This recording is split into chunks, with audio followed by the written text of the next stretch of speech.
Hello, good evening, and welcome to this very special Friday live stream.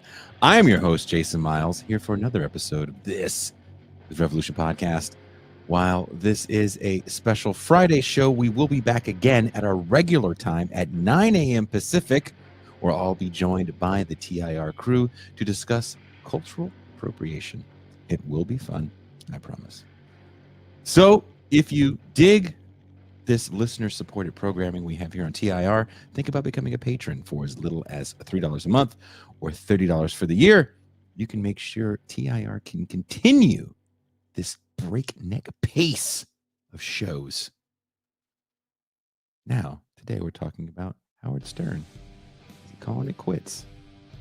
Rumors are swirling around the possible end of an era. Howard Stern, longtime shock jock, satellite radio king, and architect of late-night irreverence, may be nearing the close of his Sirius XM run. His 5-year, $500 million contract, roughly about $100 million per year, is set to expire later this year, and reports suggest the company is more interested in keeping his archives than paying for new shows. Whether this is the final curtain or a high-stakes negotiation, the media landscape he once dominated has shifted dramatically. Stern was more than a radio host. He was a cultural force, and for decades, the leader of what will be called a culture of callousness. His show became a parade of porn stars, tabloid train wrecks, rock stars, and celebrities at their lowest points. Perhaps the most tragic example was Dana Plato, former Different Strokes child star, who appeared on Stern's program in 1999, fielding relentless mockery from both him and his callers. The very next day, she died by suicide. Stern's brand of humor was often self-deprecating, but it also was merciless, and that cruelty was part of the entertainment. Even as Stern mellowed in later years, becoming a more reflective interviewer, the damage was done. Cruelty as mass market humor had been normalized, and the shock jock sensibility seeped into everything from talk radio to reality TV to social media. The question now isn't whether Stern is leaving Sirius XM, it's whether the end of his career would mark the end of an era, or simply leave the field to new inheritors of his brand, callousness. With us tonight is journalist Ross BENES, author of 1999, The Year of Low Culture. We'll explore Stern's legacy, his role in shaping late 90s and early 2000s lowbrow entertainment, and whether the culture he helped unleash can ever really fade. Please welcome returning guest and author of a great book, Ross BENES. Hey, good to be here. What's going on, Ross? How are you? I love the applause. Maybe I'll ask for an ovation at the end. Right? It gets you fired up, right? Yeah, like, okay, yeah. we're gonna fucking talk some Howard Stern. Now, you are an East Coaster, and you grew up with Stern on the radio, or was he already on? Oh, so I live in the East Coast now. I grew up in the Midwest, but from Nebraska. You're from Nebraska. Yeah. But I did grow up with Stern's Private Parts. The movie. Yeah, like I was probably like 10 years old when I first saw it, and my friends' older brothers were watching it. And I had the hardest little boner when that woman is like on the speaker and he's making it vibrate. That's like my biggest Stern memory.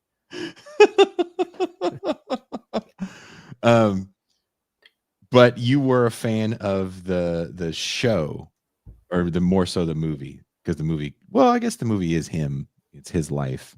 Yeah, and I was exposed to the show because it was on, I think it was on E, the TV version. I know it was a little edited compared to what he would do on the radio, but I was very familiar with Howard, and I liked how crass he was. Now those shock jocks are associated with right-wing stuff, but I just felt he was like a sexual provocateur. It's interesting that you say that, because he was, for me, one of the first people that had porn stars on regularly on his show. Howard Stern has been called both a trailblazer and a cultural bottom feeder. How should his influence be remembered, in your opinion? When he got a show on E, Mhm. he, I think it was during Upfronts week when the TV networks give these big presentations to advertisers. It was either Upfronts or some big conference, and he was like, "I'm going to do my part to make sure that TV stays a vast wasteland," because the FCC commissioner from years past said TV is like a vast wasteland, and he lived up to that expectation. So I think Howard's very innovative. I mean, he pioneers a lot of what other talk show hosts would do on FM and AM radio. I think he becomes influential in how Jerry Springer and some of those other TV talk show hosts structure their show. He, Yes. like what he does with taking his show then to TV, like you have so many people, especially sports radio, like Mike and all these ESPN guys that kind of did what Howard did. No one did that before. Jim Rome. Yeah. And then I- going to satellite radio, like every time he's done something like that, he's kind of been the first or one of the first to do it. He's been on top of the game and he's usually ahead of it. Which I think, regardless of how you view the man, I do think that's an important thing to remember, that he didn't really change the setup for television. It was literally, you were just watching the studio, which if you think about it, radio is this awesome thing where your imagination still runs wild when people are in the studio, especially when you would have the porn people in there doing God knows what, right? So to hear it and then to see it is so different, because by the time people like Rome got on TV, Jim Rome, for example, who's probably the biggest name in sports media, and maybe Colin Cowherd is a close second, but Jim Rome has dominated sports radio media and television for probably about as long as Howard Stern has. And Jim Rome's first show is a talk show format where they moved him out of the radio studio into a talk show format. Famously, he's punched in the nose by quarterback Jim Everett for calling him Chris Everett because he said he threw off his back foot. And Jim Rome embodies a lot of the sternness too, by kind of being, tell it like it is. He's intentionally agitating people. Yes. That's very Stern-like. And from the West Coast, I think Mike and Mike are so East Coast guys that even their rudeness is taken as, that's just the way those people are. They have the accents. You're allowed to be a little rude when you talk like those two. But Jim Rome is from San Diego, right? And he sounds like it. I was just thinking, you were talking about Howard Stern. He'd have it on TV after he was. You would have him on. He would broadcast on TV after he had it on the radio, and you're saying they'd have him do God knows what. He had a porn star in 1999, Johnny Toxic, come on and just start intentionally puking everywhere. Like, well, that's a weird thing to do for radio. You're just listening to a guy puke. And people found that's like gross and irritating, but captivating. I think he had a lot of hate listeners. That was another thing. He got people who despise him and they're going to listen to him because they despise him. And which gets us into what we're going to have in this moment, where it's like, I hate watched, blah, blah, blah. Yeah. Any hate listeners out here? Anyone hate Jason? Tune in for this. Don't fire these motherfuckers up. There's always someone that has horrible things to say. And I'm like, why do you watch it every week if you're going to just say horrible shit every time? I don't know. I'm doing something right, I guess. Do you think Stern's a product of his time? Or does he really shape the media landscape of the 90s and 2000s? No, I think he shapes the landscape to a degree, because there's others that are like shock jocks. There are others who are crude, but he's just so popular with that talk show format that I think he influences what comes after him. And like I said, it's also on TV too. He starts out as a radio guy, but I see a lot of Stern stuff in like Springer and Ricky and all those 90s talk shows. They were kind of picking up what he was doing because he was doing it before they were. Mhm. TV talk had been around a while, but like until Morton Downey, probably it hadn't been tabloid like Stern Show is. And even Morton Downey is still Morton Downey to me would fit in so well in this podcast era, political podcast era, that I look at a lot of shows today, even especially ones I don't like, and I'm like, you're just a derivative of Morton Downey. Yeah. You know, the way this older guy resonated with young people, kind of like Stern in a way, right? Because Stern is not a young man, but his listener base was much younger. It's not like he was trying to talk to people of his generation. What about him resonated for you as a much younger man? He didn't take himself seriously, and he was actually a pretty good interviewer. And I think you've seen that as he's pivoted. Like he doesn't have porn stars on his show now. It's usually celebrities or politicians or, it's someone you already know. But even if the person he's having on is some no-name person or it's someone who's doing like, porn or something shocking, he would give them like a serious interview. Like he would give the porn star the same treatment that he would give an A-list celebrity if they dropped it. Yeah. And he was good at getting them to talk. Now, like a lot of it would just be like him being kind of an asshole to them or asking like a woman to show her tits or something like, but he got the conversation flowing in a way that I don't think other talk shows did if they were like just sitting there asking serious questions in a stay format. We can't talk about Howard Stern without talking about this. Our mutual friend, JG Michael, had made a social media post about this. Dana Plato, the Dana Plato interview remains one of maybe the most infamous moments of Stern's career. And I don't know if he has any regrets about that. What does it reveal about his ethics or the shock jock entertainment at large? I actually haven't seen the Dana Plato interview, which is an omission on my part. So, you might have to describe to what it did, listeners, what all happened. Dana Plato had just got busted. I think this is when she robbed a video store. So, do you know who Dana Plato is, by the way, Ross? Vaguely. Actress, I don't know. Okay, there was a show in the 80s because Ross is a little younger, guys. So don't make fun of him. He just it's just it's youth. You can't get mad at youth. There was a show in the 80s that ran for about 5 or 6 years called Different Strokes, and it's the show that launched. I've seen Different Strokes. Okay, so Dana Plato was the daughter of the rich father. She later was going to have a spinoff of her own. That spinoff became Facts of Life. That's actually supposed to be where she went to school. And she doesn't star in Facts of Life, but the maid, Miss Garrett, Charlotte Ray, leaves and does Facts of Life with those people. And that show lasts another 7-8 years. But Dana Plato probably had some of the worst drug problems of the Different Strokes cast. And we're kind of living in a day where we're keeping track of stars a lot more, and we have television that we follow, and we want to know their whereabouts. I don't think Dana Plato would have made it, or maybe she would have turned into Lindsay Lohan and kept something going for longer if she lived in the era of social media. But she couldn't get a job, fallen on some hard times, done an adult film.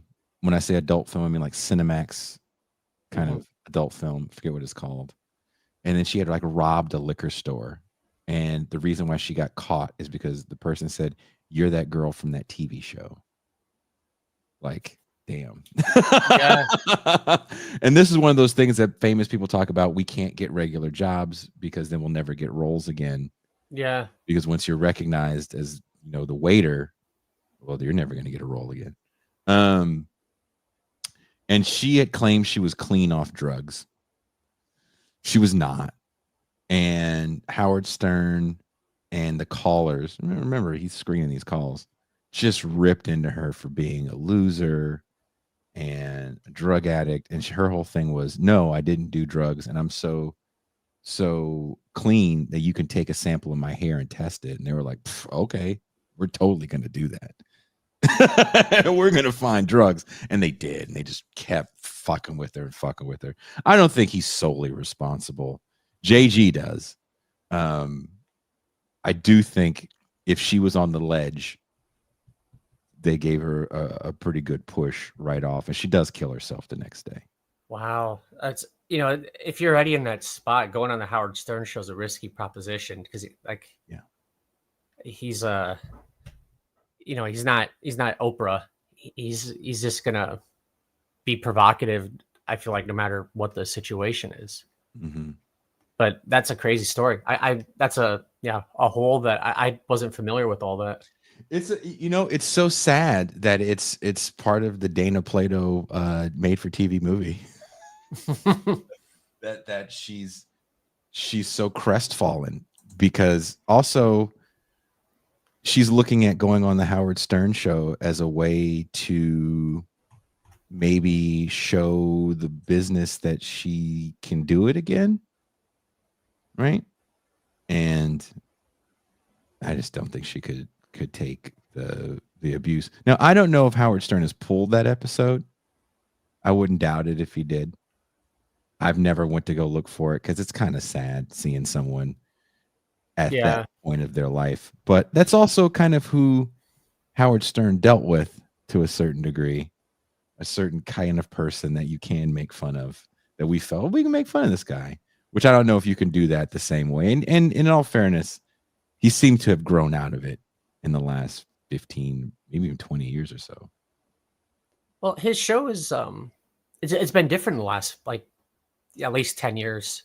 Like I said, he's like gonna have on Hillary Clinton now or some, huge celebrity, and he's not gonna just like have the callers come in and just rip some C-list celebrity to pieces or porn stars. Or he used to have the Insane Clown Posse all the time, which I'm a fan of, but his show on Sirius is different than his show was like in the 80s and 90s on New York radio. He's also fucking older though. Like he's like 70 years old now. Yeah. Like I said, I think who he is now is a lot different. I think when he got the Sirius deal, I think it was different. I think maybe the Sirius deal marks a moment in his life where he's like, I want to get away from being that radio guy. Yeah. And be a little more calm and see what that's like and talk to people I want to talk to. It's funny now seeing him portrayed, especially by Trump and others, as being this like, he's this like, left-leaning loser. He's like, such a like an patsy for the Democrats. And I'm just thinking like when he was in the 90s, when he was at his peak, he was just like being terrible to women. That was like his thing. Mm-hmm. But now he's treated so differently now. He defended his style as just comedy. For you, at what point, and this is kind of a big thing, I think, for this era, and we can tie this into something that's going on right now, and I think this is kind of important. Mark Maron is going around on his podcast tour. JG and I talked a little bit about this yesterday, condemning, let's just call it the Rogan sphere comics, that he doesn't feel is edgy because they want to be anti-woke. And there's this thing where people are saying, is Maron trying to bring woke back? And I don't think he is. But at what point does just comedy become cruelty for you? I have a pretty high bar for that. So the Dana Plato thing you're describing sounds cruel, even though I'm not super familiar with the incident. When someone's on stage, I'm having trouble thinking of an example where I'd say that's just cruel. I kind of think anything's fair game, especially in comedy. I think the biggest thing you do is don't watch that person. Tune them out. But I know a lot of people feel differently, and they want their comedy to fall within certain parameters. But that's part of the reason why I think there's a lot of people who feel that there isn't much of a bar. That's why like Chappelle resonated so much with his latest specials, even though they didn't they weren't actually that great. Like they weren't like his early stuff, but it just felt like he was pushing back against, the idea of reining comedy back in to be more polite. I don't know. I thought some of that shit was pretty fucking funny. I liked it, but I thought like Killing Him Softly and shit like that was like. Which one was Killing Himself? Was that from like the early 2000s? That's early 2000s. Yeah. Nah, I thought that newer shit was way better than that. Okay, well we're on different. I like it all, but I like the stuff from. I mean, some 15, of it 20 years ago better. The last few didn't hit because I think he's responding to the internet. And it's like, why do you care? But Sticks and Stones was the best of the like. Is that the second one? I think so. Like he did like 3, right? 3 or 4. 3 or 4, yeah. I don't remember off the top of my head. This is where you get Ben Burgess in here because that motherfucker is a Chappelleologist. Yeah. I get where Marin is coming from with the Rogan verse, and I think the Rogan verse kind of blew up in the podcast sphere. But if you listen to those people's shows, they're not that political, right? They just kind of tell debaucherous comic stories to make their lives sound cooler. Like, dude, we were doing drugs and there's sex and drugs. Like that's kind of all you hear with those shows. So I guess I get where he's coming with their comedy, but I don't know too many people that are like, hey, we're going to go see Theo Von live. I didn't know people that saw Theo Von 10 years ago. Maybe you did, but no. It's only recently that I've even become aware of him, really, like in the last few years. He's been a comic forever. I know, but it wasn't on my radar. This is not funny. This wasn't really that funny. A lot of it's right-wing coded too, based on the guests that they bring in. Like if he's gonna have JD Vance on, it's gonna seem that way. Yeah, but I mean, they're not gonna talk about policy. As a person that wrote a book about the late 90s, I'm sure you watched some comedy, and this person kind of falls more within the late 80s, early 90s. But Andrew Dice Clay, oh yeah, was a massive comic that kind of had one trick. Hey. Old Mother Hubbard, I fucked the dough, right? But he could do that over and over again because we didn't live sold out arenas doing that. The same joke. Yeah. I don't remember people giving that much of a shit about Andrew Dice Clay. Maybe there was some outrage back then. There was a little bit, but again, he got to a certain point where he was doing arenas and then he wasn't. You can only tell the same joke so many times. A lot of those arena comics, like, they can only keep that going for so long. You know, what's Dane Cook been doing? Like suing his brother, sadly. Damn. Because like he was, I mean, he's not like Dice Clay necessarily, but he was huge. Like, I don't know if that was probably 15, 17 years ago, something like that. Probably closer to 20 years ago. Yeah. 20 years ago. He's the first wave of MySpace, and he's first to admit that he used MySpace to blow the hell up. Yeah. But that like era of like him selling out arenas didn't last that long. You can't really do that forever because eventually you're going to pivot. Like people forget Carrot Top was playing big rooms. And you got a movie deal and the movie didn't do well. And you got a Vegas residency and that did quite well. It's a very rich man because of it. But when I think of comics that did big arenas, I don't know too many quote unquote safe ones. Like who was doing again, being a comic is almost a stepping stone to movies or writing. And some of those guys could do, like, you know, I'm sure Chris Rock could sell out arenas now if he wanted to, but like that doesn't actually seem like the best venue to do comedy. Like it's a better setting if you're in a theater that's like 1,500 people versus being in a basketball arena that's 15,000 people. And then he's going to do movies and other shit anyways. Yeah, that's the thing. It's like comedy is a stepping stone to other things. Like, who wants to tell jokes in a room Steve alone? Martin was like the most popular stand-up comic of all time in the 70s. Selling And tons of records.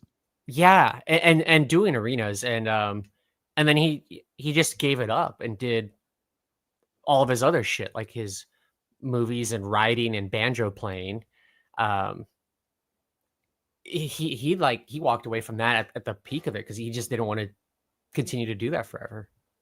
It's a hard business. Oh yeah, demanding. And you can't sit in that kind of there's a Mr. I don't know if you ever watched Mr. Show. Yep, Okay, there's a Mr. Show sketch about Ronnie David Dobbs. Cross. Yeah. And he plays a character named Ronnie Dobbs, who's kind of a stereotype of white guys that get caught on the show Cops. And he gets famous for being caught all over the world doing white trashy shit, yelling at his wife, having cocaine all over himself, and arresting him becomes this thing that cops want to do because he's such a famous icon, and he gets a mansion, and then he kind of loses the desire to be a redneck. And that's how the thing ends. But there's something to be said about achieving a certain level of success and then expecting people. Eddie Murphy to me is a perfect example. Like, that guy, it didn't take him that long at all from being like a teenage aspiring stand-up comic to then the biggest movie star recognizable in the world for a while.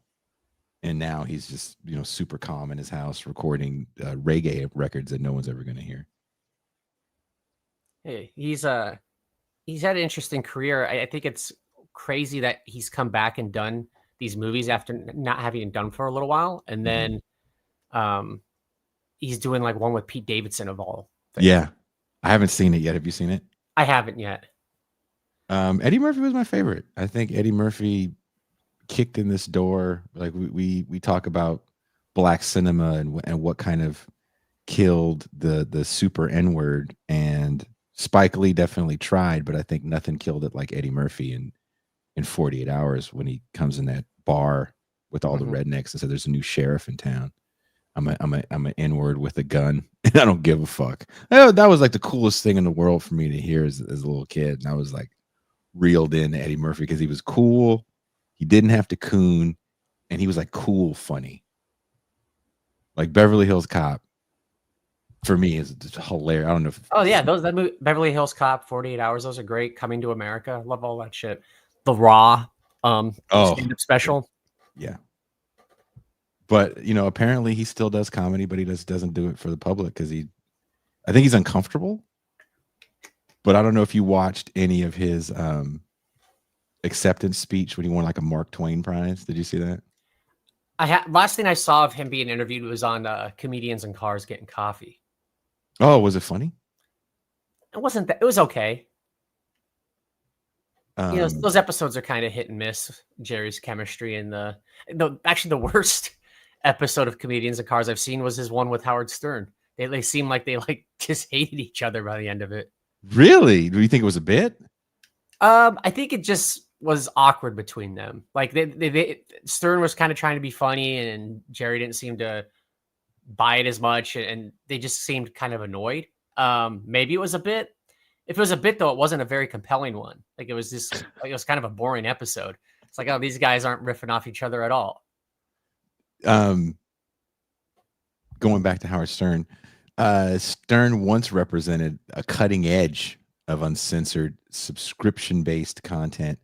How has that space evolved in the streaming podcast era where everything is free? It's a lot harder to sell subscriptions. I know people do it.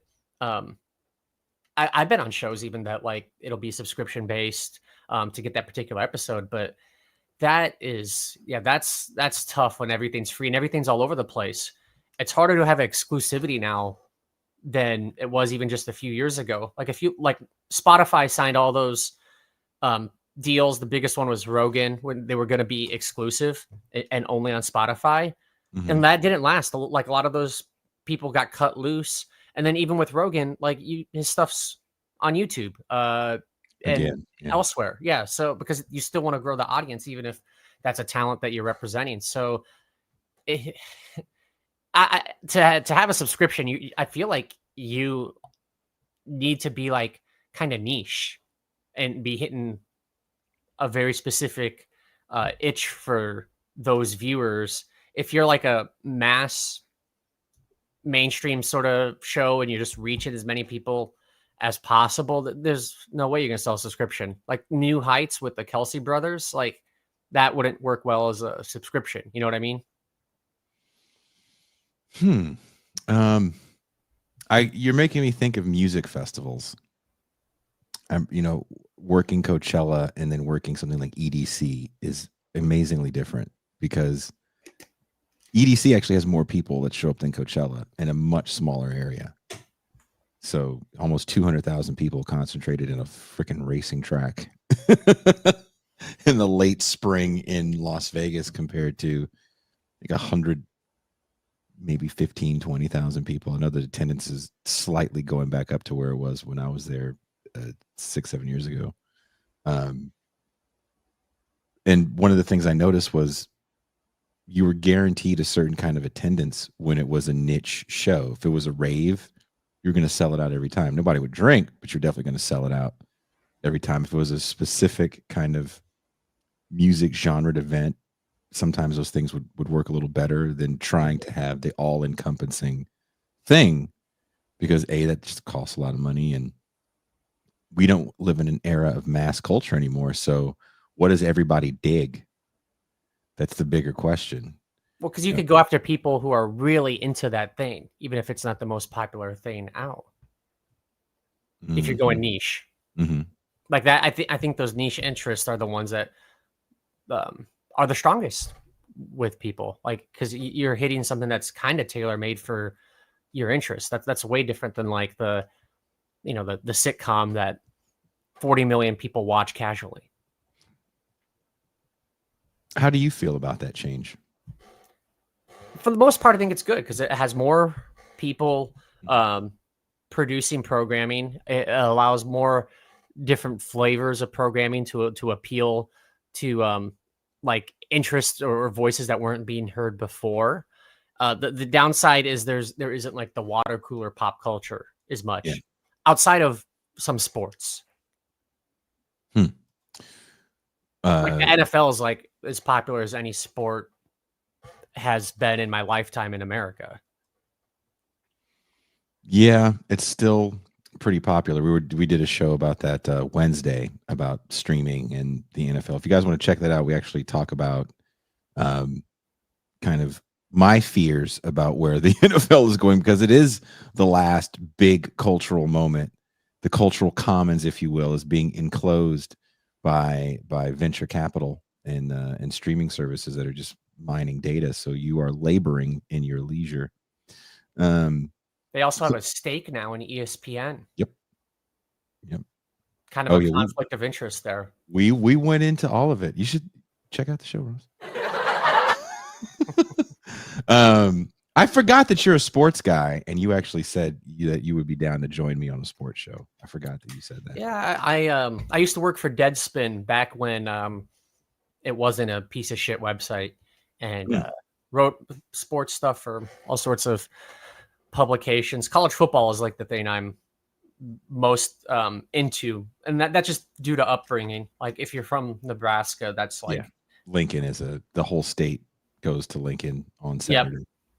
It's a thing. I witnessed it, and it blew my mind, and it's a hell of a party. I was there when Dominic and Sue was in his final year at Nebraska. Oh, nice. Yeah, I was in college then too, so probably we're at the same game.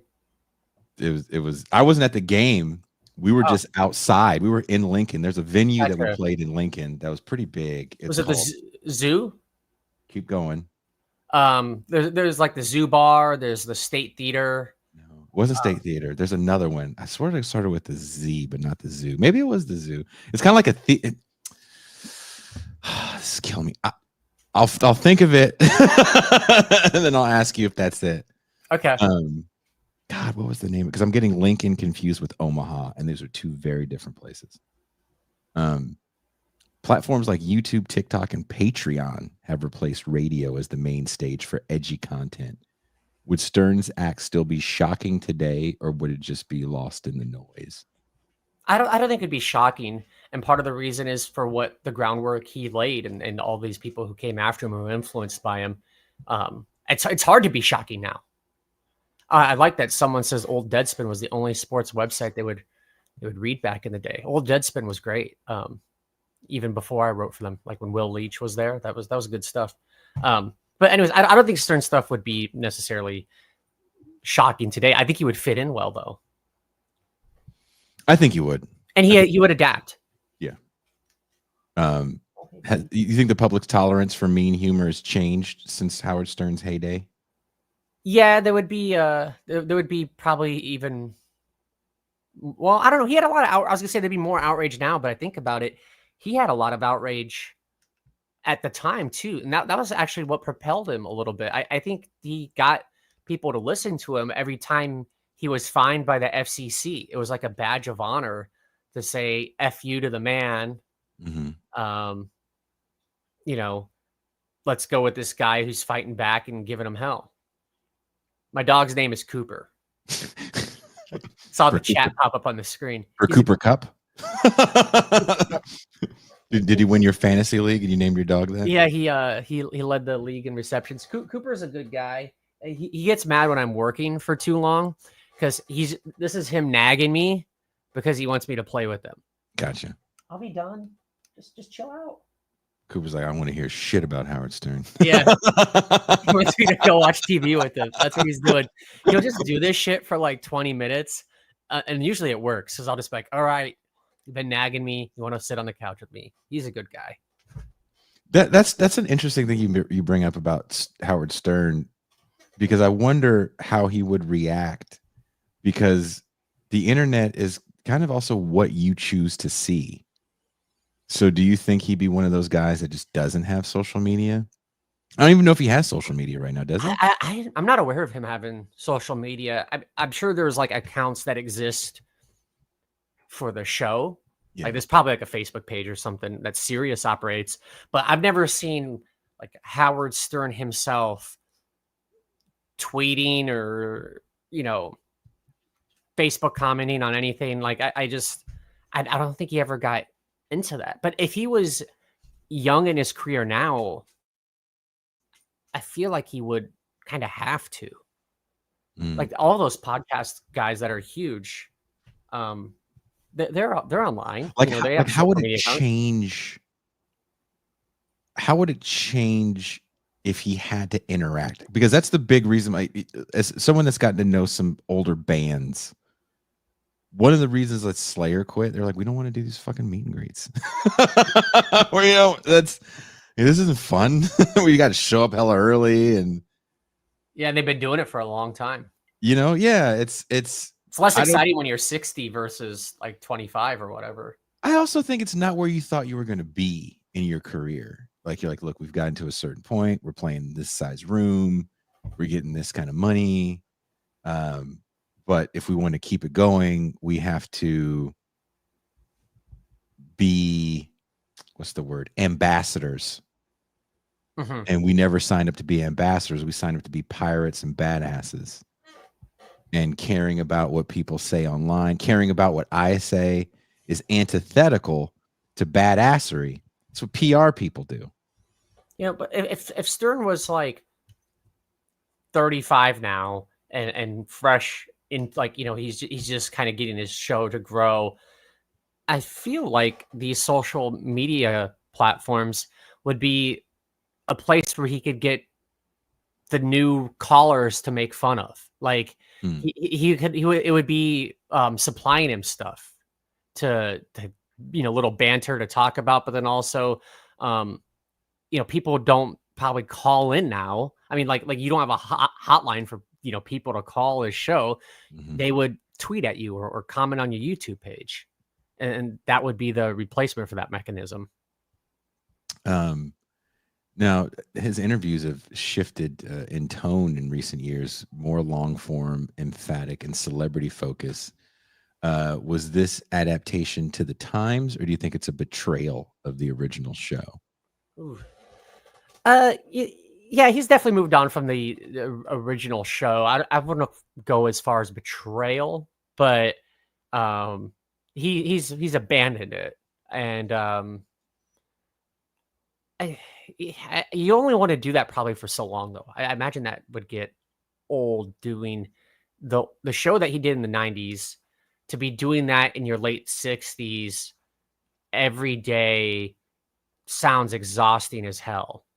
Do you become Ron Jeremy at a certain point where you stop being kind of the cool porn guy and just a creep? Yeah, probably. Or yeah, Ron Jeremy didn't he like God, by He's in the prison right now. wasn't he like accused of assaulting a bunch of people? Yeah. I've Yeah. never heard a good Ron Jeremy story. Yeah. I ran into him one time in at the Rainbow in LA. Yikes.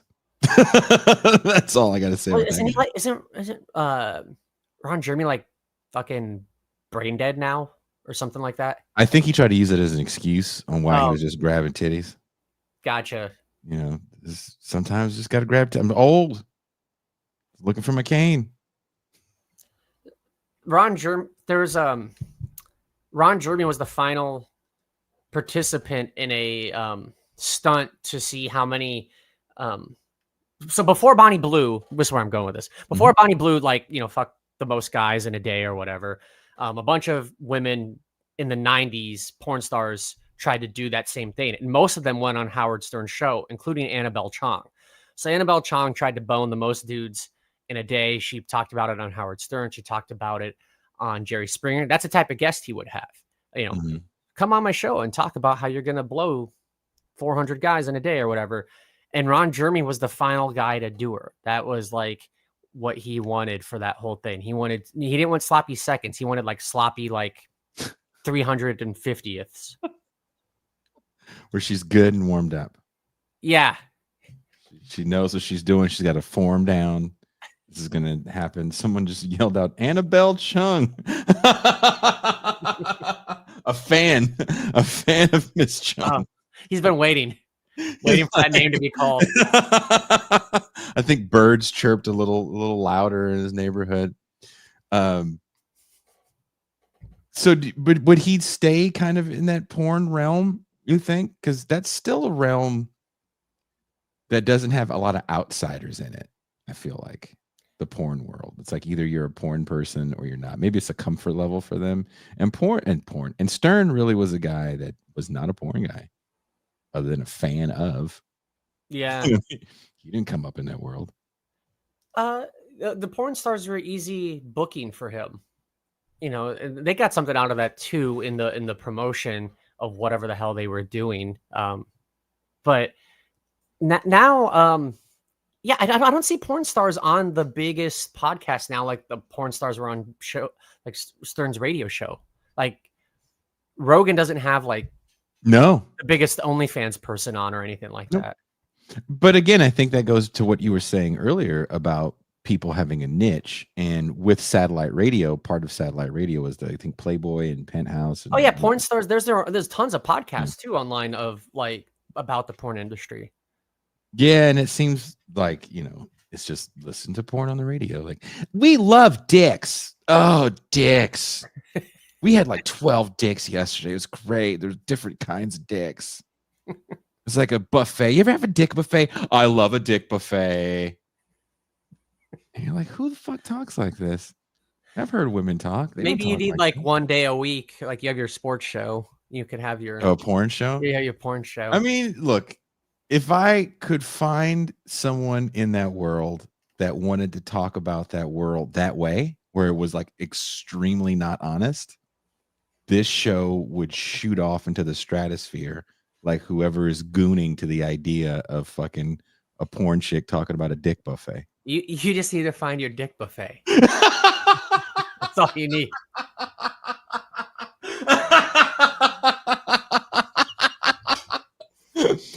Always searching for the dick buffet. Always.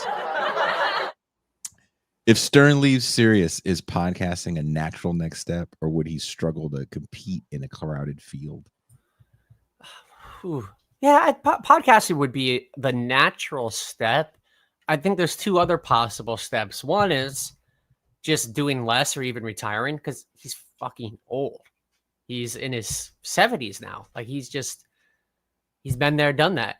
But another is like instead of just continuing to do more of talk radio, and he's just done different deviant, variations of it. Like now you're doing satellite talk radio. Now we're talking about podcasts, which is basically talk radio just on demand listening. He could get back into TV producing. He had that show, Son of the Beach. We talked about the movie Private Parts. Mm-hmm. He, at his peak, he did some TV and film producing, sometimes based off of like his own life and career, but then other times he was just involved with the show that isn't about him whatsoever. And maybe that's of interest when you're not doing hours of radio programming all the time. But if I was him, I would just say I own a big ass house in the Hamptons and I'm rich as fuck. I don't want to work anymore. That's what I would do. Well, The Office comes to mind when you say that. And I feel like every person that was on The Office has an Office podcast where they just talk about every episode they were on in The Office. And The Office lasts for what, like 7, 8, no, was it 9 seasons, I think? Yeah, because they had a few after Carell left. Yeah. The David, the Spader years. Yeah, which were not, they were okay. I think he's fucking a great actor. Yeah. He's so funny to me. James Spader he was so perfect for that role because I don't think he gave a damn because he was making shit up as he went along. It was hilarious.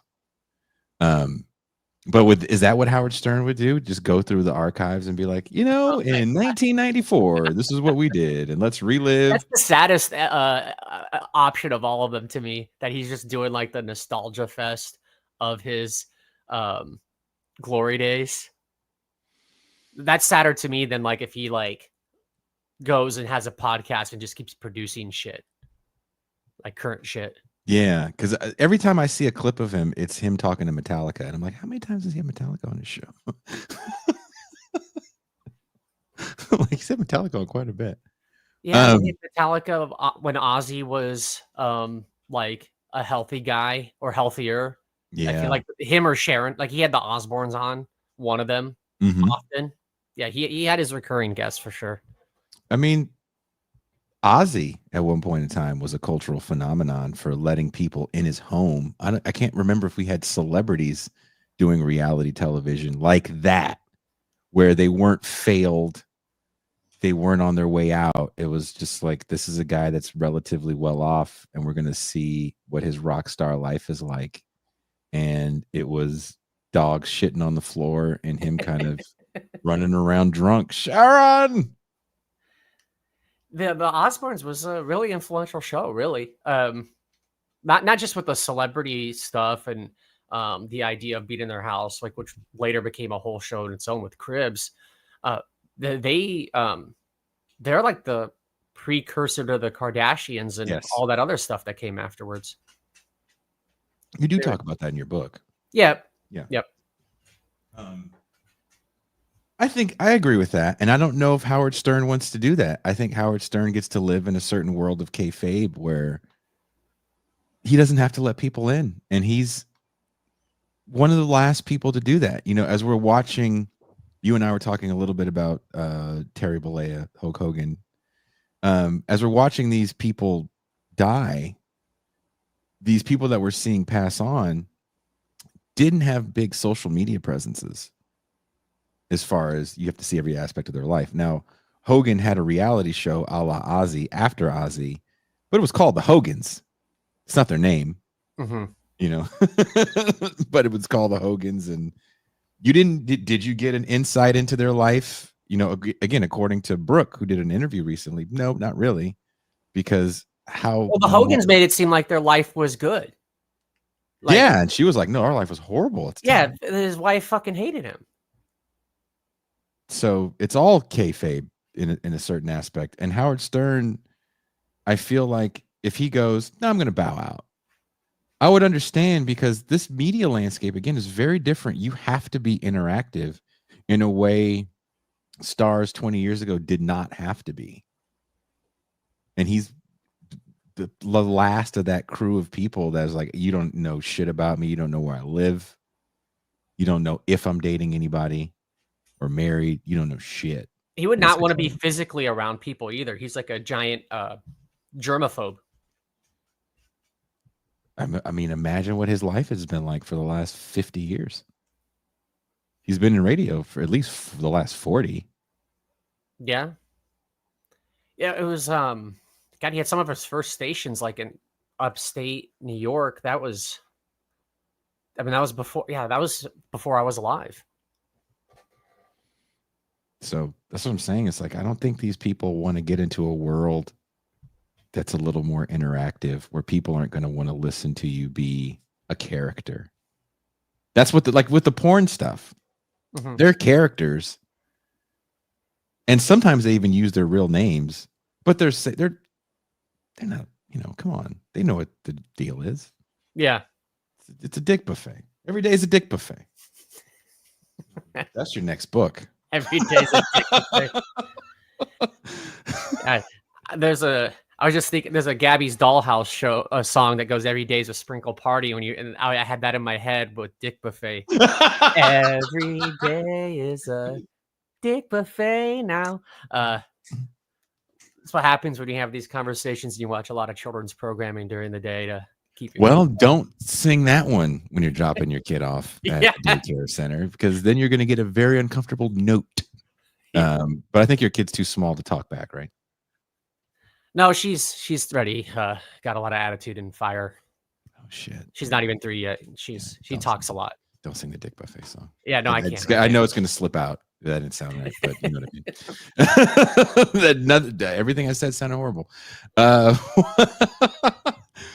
When you think of the passing, I want to stay with the Hogan thing for a minute. Mm-hmm. With the Hogan thing, there was a lot of people kind of happy he died, and a lot of these social media posts about him going to hell and finding out there's black people there, which is really funny because it's not like he didn't have a black wrestling partner for a lot of his career. But anyway, do you think people don't separate the man from the wrestling persona?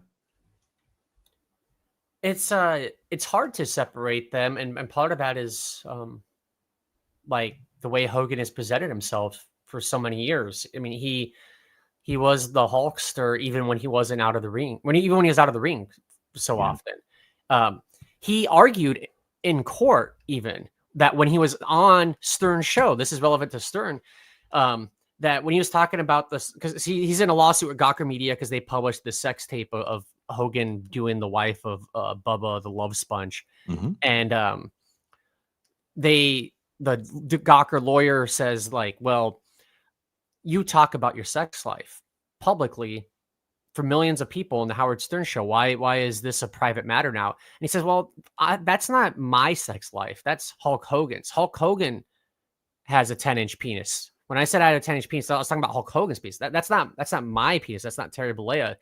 So like he wanted to present himself as Hulk Hogan mm-hmm. kind of all the time when he was in the public eye. He's not wrestling when he's on Howard Stern's show. And he's probably not even with WWE at that point.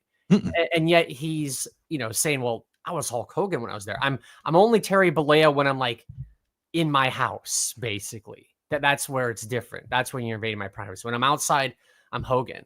And if that's the case, if he really feels that way, how could you know the real Terry Bollea? Because even if they're filming a reality TV show, it's fucking called Hogan Knows Best. That's why I said that, I watched a thing about, what's the black wrestler's name? New Jack. Do you remember New Jack from ECW? Dude, New Jack was crazy. New Jack was crazy. Stabbed a man. Yeah. New Jack was crazy, and he passed on. He died, I think, maybe 2 years ago or last year. And Jim Cornette said, because he discovered New Jack, he says this thing about him. He goes, I don't know where the wrestler ended and the real guy began, and I don't think I ever really wanted to know. And I think that's how a lot of those people live their lives. Alex Jones is another person that during his court transcripts that came out during his divorce hearings, where he was like, Alex Jones is a character. that I play for the radio. This isn't real. I understand that. And do these guys get lost in the sauce of even their own make believe personas at some point and don't really? David Lee Roth, his biographer, was on this show and said, one-on-one in a room with David Lee Roth, he's a decent guy and he's really interesting. Once one more person walks into the room, then it's Diamond Dave. Do you think that these people are like that as well? Yeah, there's it's when your whole professional life is dependent on that thing. I think it'd be hard to separate after a while, and especially if that character is based on some of your real attributes. Like, Mhm. they say in wrestling, the best characters are like the ones that are yourself turned up to 11. So if there's some of Terry Bollea in the Hulkster, after a while, it would become tough. When you've been openly embracing that Hulk identity for so long. Mhm. It also provides convenient excuse, though, to dump all your nasty shit and say, "Well, I got lost in being the Hulkster. And the Hogan. Yeah, I get I got that. lost in the fame and the money and the pressure." I do think you get lost in who you really are because you're always on. I don't know what it's like to always be on because I'm not famous, and Yeah, B, I live somewhere where no one is watching this English speaking show. So, I'm not going to be, hopping around downtown Rosarito and, hey, Hassan, it's never going to happen. yeah, But, these guys also get just torched if someone meets them and they're not on. Like, yeah. I'm interviewing Dave Ellefson formerly of the band Megadeth, my favorite band.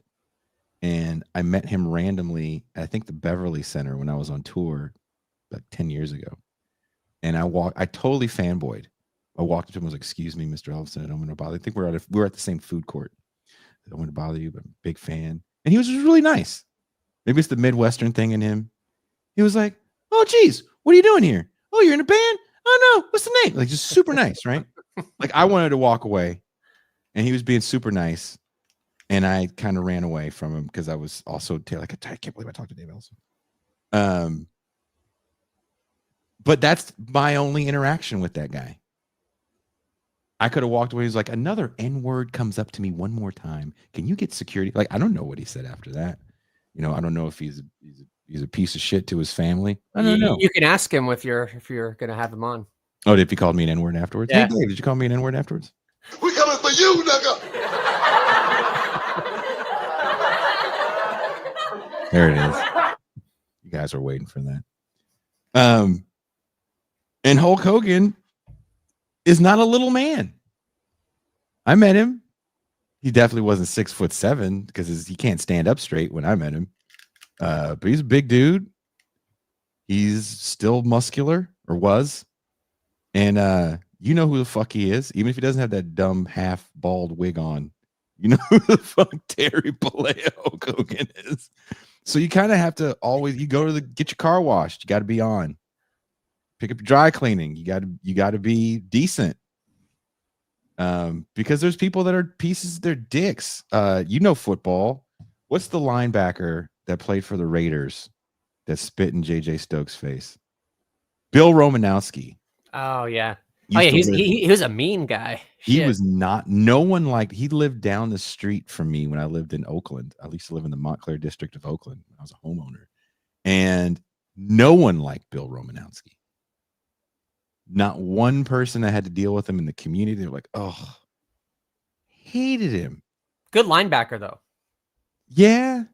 But Linebacker doesn't need to be liked by anyone. apparently, He just gotta be a bad motherfucker.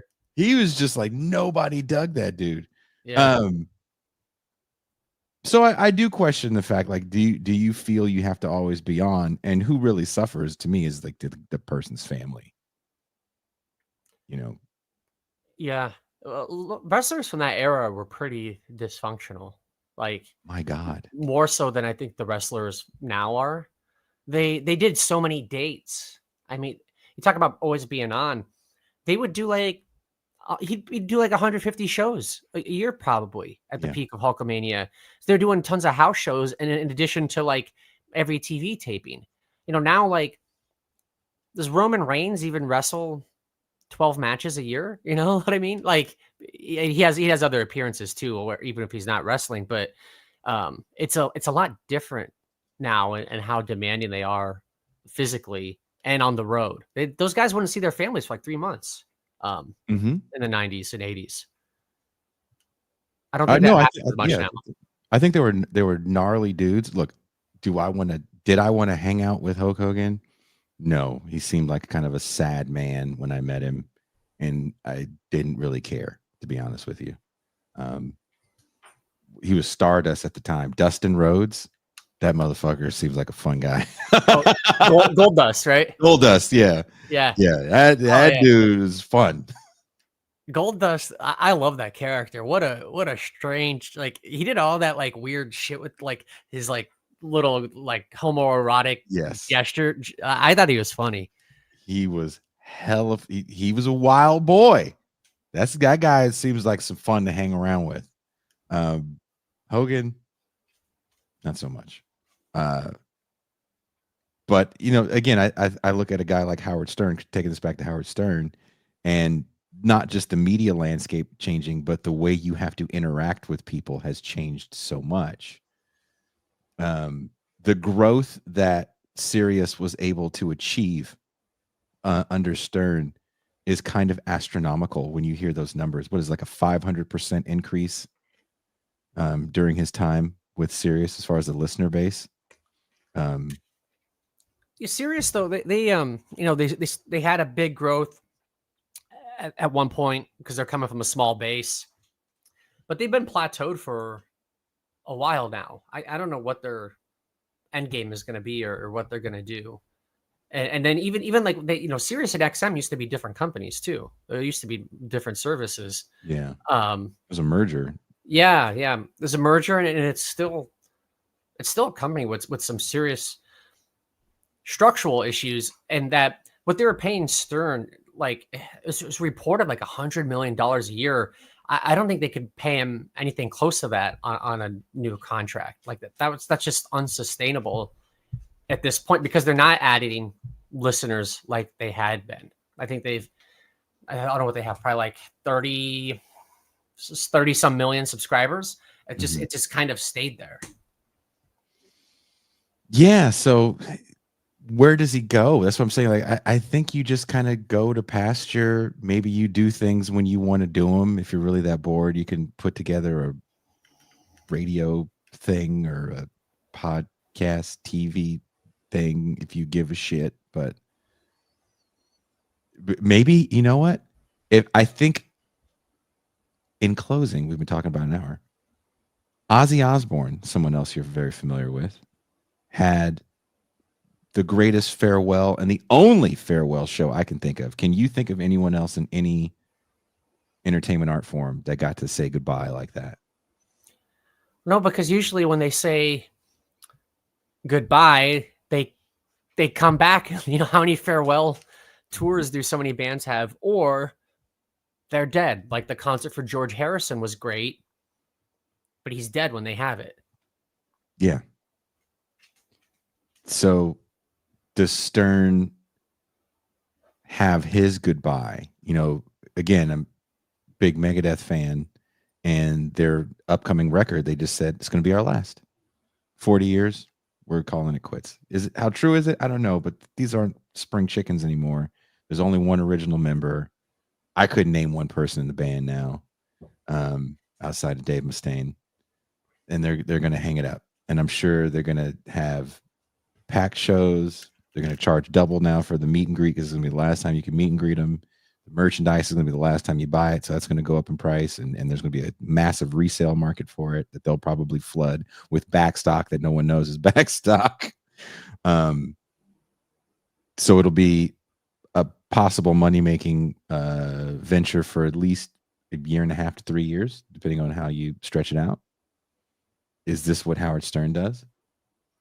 Well, he's already teasing that, like, September he's 2nd. using all this rumors and contract negotiation as promo for his show. He put out some statement about like he's going to tell all on September 2nd, September 2nd. I saw that. and that's just going to drive up listenership. I don't know if he's actually going to share anything substantial.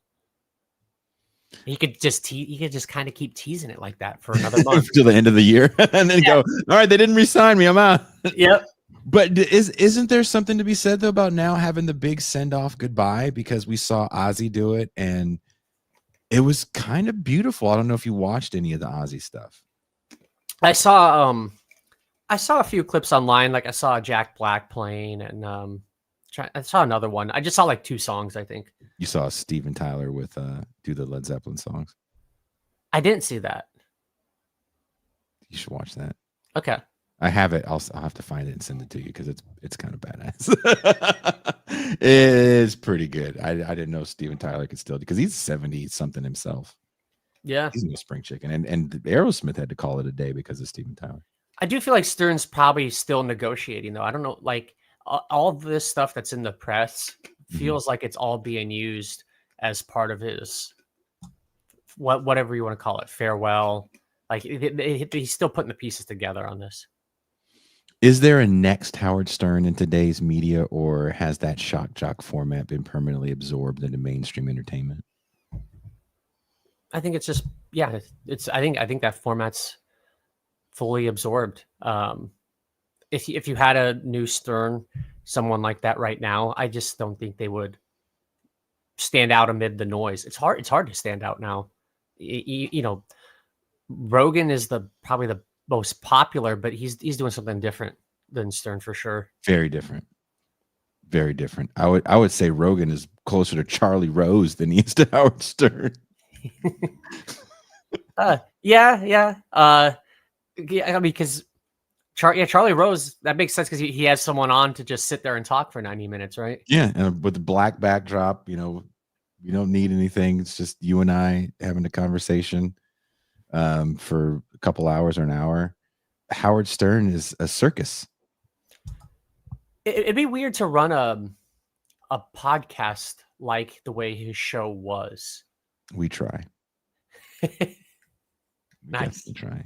I mean, you've only been on here with just me, but there's a couple other people who are not as wacky, but we definitely fall down some wacky rabbit holes. We're never gonna. I shouldn't say never. We haven't had any porn people on here yet. Because I nut quick. Maybe that's why. And I'm not saying we would never do it, but the Stern turn hasn't happened for this show yet. But we definitely love having fun. But I think one of the things that you can do when you're Howard Stern is whatever you want, and that's what keeps the job interesting. If I had to talk about the same thing every week, I would have stopped this a long time ago. I get to talk to you. I get to talk to musicians. I get to talk to movie producers of films that I like. And then I get to talk about other things that are more pressing and quote unquote important. Well, and I think Howard Stern has to do that. Yeah, he'd have, he has people on who he like, C-list celebrities who he's harassing, but then like he would have on like, AC/DC or Ozzy just because he likes them. Yeah. Legitimately likes them. Yeah. Yeah. Like he had a lot of entertainers who like, it's just like, well, that's just like the things Stern likes. And he just wants to talk to those people. He did a ton of that. That's probably fun. Yeah. I think that's what makes his show memorable for people is that, you're watching a guy fan out in front of, someone they really dig, maybe saying the things that you wish you could have said. He's speaking for you, maybe in those moments. Someone said in the comments that Howard Stern was doing kind of a play-by-play during 9/11 when that happened, when he was at work, and he was like, I did. So I was like, oh, that's pretty interesting. I didn't know that. I would love to hear the broadcast of that, because that would be so interesting to be listening to Stern, just making his dick and fart jokes, and then like pivot as real hard hitting, cataclysmic news happens. That's really shit. He probably had more people listening to him in New York than any other host at that moment. Yeah, like a lot of people were probably listening to him. So I get the love of a person like that. They're in your car, in your house, at your job every day for 30 years. I get it. And then they're going to go away. And it's not just him. Again, it's his cast of characters. Jokingly, people were saying what's going to happen to Robin.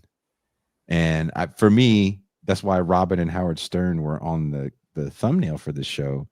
Because as much as people kind of shit on that woman for being kind of his token, I don't think she ever was a shield for him. I don't know if you disagree. They seem like they like each other. Yeah. Like I mean, if it was just merely a shield, she's been doing that for a long time. I don't know. Maybe it's part of the con that I've bought into, but I get the sense that they're coworkers who just like hanging out and doing this thing together. And she's like a good he's the kind of crazy wacky one, and she's like the voice of reason. The straight man. I'd say the straight man, but she's a woman. But she's like the voice of reason, the one who plays it straight, who is calm and reasonable there. I think they play off each other extremely well. Yeah. I think he can't stay on air for a gajillion years without that woman. I don't know if anyone agrees with me, but he gets all the credit. But you need her. Mm-hmm. You need that voice of reason amongst the chaos. You can't do chaos forever. If that was the case, then there's people way crazier than Howard Stern. What happened to Man Cow? Well, and he can't just like do a monologue. Like a lot of their show was just them having conversation as shit would happen. Yeah. Kushlook says the Watson to Sherlock Holmes.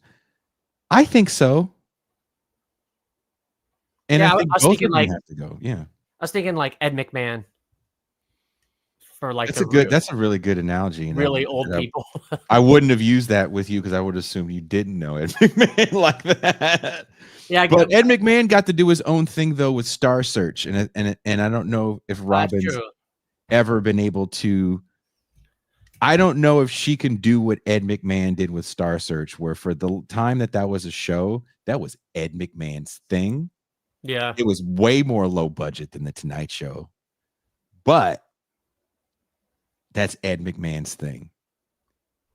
What does Robin have if Howard Stern is over?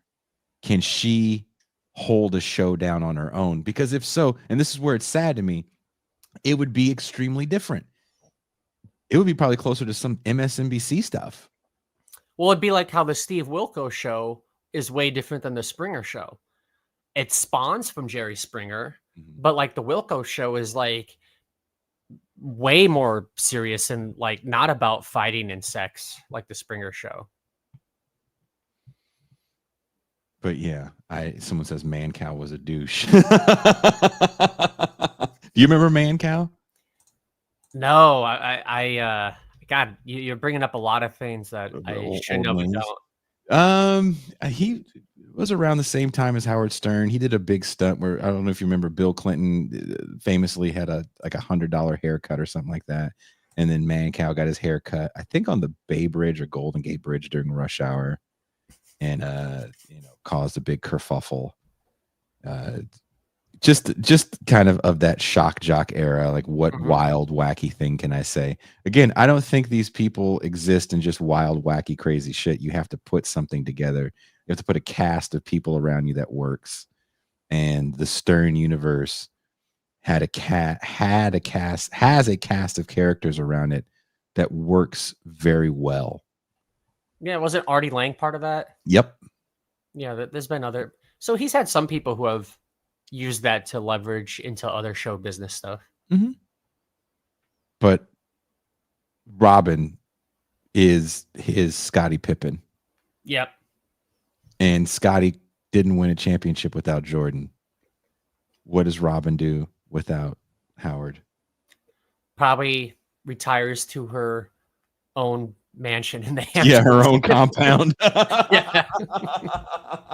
I'm sure she's been paid handsomely for a long time. Is this the end of an? I'll leave you with this last question, and thank you again, Ross, for taking the time to talk with me. If you guys haven't picked it up yet, please pick up Ross's book, 1999, The Year of Low Culture. I think it's a, if I say important book, you guys are talk shit to me about why it's not. But I think if you want to examine a moment and look at where we are now, start with that book. Does the end of Stern show mean the end of an era, or just simply he's passing a torch? Oh, it's the end of the shock jock era if it hasn't already ended, because he's already pivoted his show. And I think it's the end of anyone from Sirius satellite radio getting that kind of contract. Like, that's crazy money that he got. And he was on CBS radio back in the day, and now he's on Sirius. His things have been exclusively distributed by one company, his radio shows. That's so different than now. Like we talked about it earlier. Spotify and some of these other platforms, they will do like an exclusive deal. It usually doesn't work out or last that well, and then it goes to non-exclusive. Every podcast is like all over the place. Like, how many fucking platforms is this show on? Yeah, I don't know. I can't think of anyone that's gonna do what like Stern does to get that huge and to have it in one place. Because if the next person that's gonna be the big fucking talk person, it's gonna be on YouTube and Apple and Spotify and Pandora and on and on and on. He just did such a different thing with exclusive broadcasting rights going to one company. I think that era is done. I agree. I think the landscape is done. I think the era is done. I do think we're going to get a massive Howard Stern Palooza concert in New York. That's my prediction. That's the September 2nd announcement is going to be. This big, maybe even multiple day event. Stern-a-palooza. That's his pivot. He needs to have Insane Clown Posse on there. He's going to have all that goofy shit on there. Insane Clown Posse, battling with Eminem in a wrestling ring, a big mud wrestling. He's going to bring back all this shit that no one knows what it is, like mud wrestling. What's mud wrestling? Oh, my God. Mud wrestling, or the KY jelly wrestling. Yeah, like that kind of stuff. There's going to be a weird dildo competition, a goonathon, like you name it. It's going to happen at the Stern Fest. So that's my prediction. Hopefully the dildo competition isn't sponsored by the same crypto company that's throwing dildos at WNBA games. What is that about? Isn't that a crazy guerrilla marketing tactic? It's just guerrilla marketing, like ha ha ha. But who sees the dildo at the basketball game and is like, oh yeah, put my money in crypto. gotta go buy that crypto. We got it. Dildo crypto. We got it. Dildo coin. They should have put at least like a logo on it or something. I didn't know that's what it was. It was some dumbass crypto shit. That's even worse than it being some sexist shit. Yeah, when it was the sexist shit, I giggled. Even though it's horrible, I was like, kind of funny seeing a dildo. I mean, I would love to see a dildo at an NBA game too. So see equal opportunity. Yeah, equal opportunity. I want to see like LeBron, and fucking Damian Lillard's hurt, but I would love to see Steph Curry draining threes with the dildo right at his feet. That'd be great. That is horrible. Oh my God. But then when you hear it's like a crypto marketing thing, you're just like, oh, that sucks. I didn't know that. I didn't want to know what it was, and now you've told me Santa Claus isn't real and fuck Christmas. That's how I look at it. Just motherfuck Christmas now. Jesus Christ. I want to have you back on, of course. But I know you have to go. If your dog walks out one more time, you might get bit in the testicles. Yeah, he's pretty mad at me, man. Well, thank you for hanging out with us, Ross, and have a very good rest of your evening. Yeah, catch you later. Peace, brother.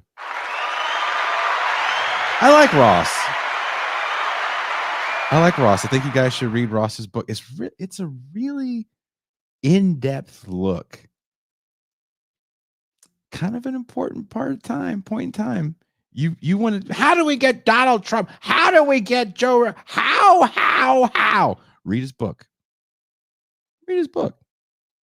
It's not a direct roadmap, but oof, he definitely lays out the evidence. So get his book. And what is he talking about? Draymond slander? Hey, no Draymond slander will be tolerated in this chat. Oh my God, you guys are talking about Draymond. Okay. I'll be back tomorrow morning with Pascal and M. Toussaint, where we'll be talking about cultural appropriation and breakdancing. I'm trying to reel you in slowly for what the show is going to be about. But on that note, we are out.